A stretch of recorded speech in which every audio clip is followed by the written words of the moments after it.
বিশালগড় জোড়া খুন, দুই ছেলের সামনে খুন স্বামী স্ত্রী, গুরুতর আহত দুই ছেলেও। বিশালগড় থানাধীন দীনদয়াল চৌমুহনী এলাকায় বিপুল দাসের সাথে পারিবারিক বিষয় নিয়ে ঝামেলা হয় তার ভাতিজা অজন্ত দাসের। দুজনের মধ্যে মারপিট হয়। বিপুল দাসকে বাঁচাতে যায় তার দুই ছেলে এবং স্ত্রী। তাদের দা দিয়ে এলোপাথারি কুপিয়ে রক্তাক্ত করে অজন্ত দাস ও তার বাবা বিষ্ণু দাস ওনার স্ত্রী। চিকিৎসক বিপুল দাসকে মৃত বলে ঘোষণা করে। আশঙ্কাজনক অবস্থায় বিপুলের স্ত্রী শিমু দাসকে জিবিপি হাসপাতালে আনা হলে মৃত বলে ঘোষণা করে চিকিৎসক। এদিকে বিশালগড় থানার পুলিশ ঘটনাস্থলে ছুটে গিয়ে হাতে নাতে অভিযুক্ত খুনি অজন্ত দাসকে গ্রেপ্তার করে। পরবর্তী সময় উত্তেজিত জনতা অভিযুক্ত বাড়ি এবং গাড়ি ভাঙচুর করে। দীনদয়াল পঞ্চায়েত 2 নম্বর ওয়ার্ডে কিষান দাস, বাবার নাম হইল বিষ্ণু দাস।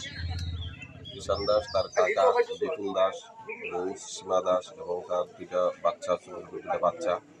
তারপরে দাও দিয়ে রাত্রেবেলা প্রায় 11:30 থেকে 12টার মধ্যে রাত্রেবেলা দাও দিয়ে কুবাইয়া দুজন স্পট ডেড। আর বাচ্চা দুটা হসপিটাল আছে, কোনো আশঙ্কাজনক। তো পুলিশ আইসে এবং রাত্রিবেলায় অ্যারেস্ট হয়েছে। এখন পরের বিষয়টা তদন্তক্রমে কী হয়। যে মার্ডার করছে তার কি হয়? এর পিছনে আপন কাকা। আপন কাকা কি নিয়ে ঘটনা হইতে পারে? এটা তো বোঝা গেছে না কি নিয়ে ঘটনা, পরে পুলিশ তদন্তক্রম করে বোঝা যাবে। কিন্তু এমনিতে পারিবারিক সমস্যা থাকেই, পারিবারিক সমস্যা টুকটাক আছে, অথবা পারিবারিক সমস্যার সূত্রপাতে হইতে পারে। ঘটনা হয়েছে বাবু বাড়িতে কাইতেছে না, তারপর হেরা হোটেল করতেছে, চিল্লাল্লি করতেছে।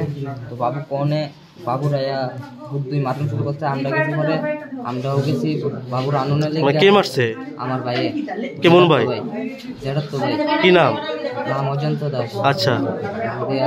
যেটু হেরা মিল্লা বাবুটা মারতেছে, তো আমরা গেলাম। আমরা কিছু করে চাকু লুয়ে এসে চাকু লুয়ে আমরা করে শুরু করছি। মানে তোমরা মারতেছে? কি লিগা মারছে? আমরা গিয়া বাঁচাইছি। কারে বাঁচাইছিলা? বাবুরে। মানে তোমার বাবুরে তোমার ভাইয়ে মারতাছিল? কি কারণে মারতাছিল? ওই হেরা ভাই কাজে দিককাই লিগে জিঙ্গাইছে দিককাই। মানে কার বাড়িতে? আমার জেঠুর বাড়ি। আচ্ছা, কোন জায়গাতে বাড়ি তোমরা?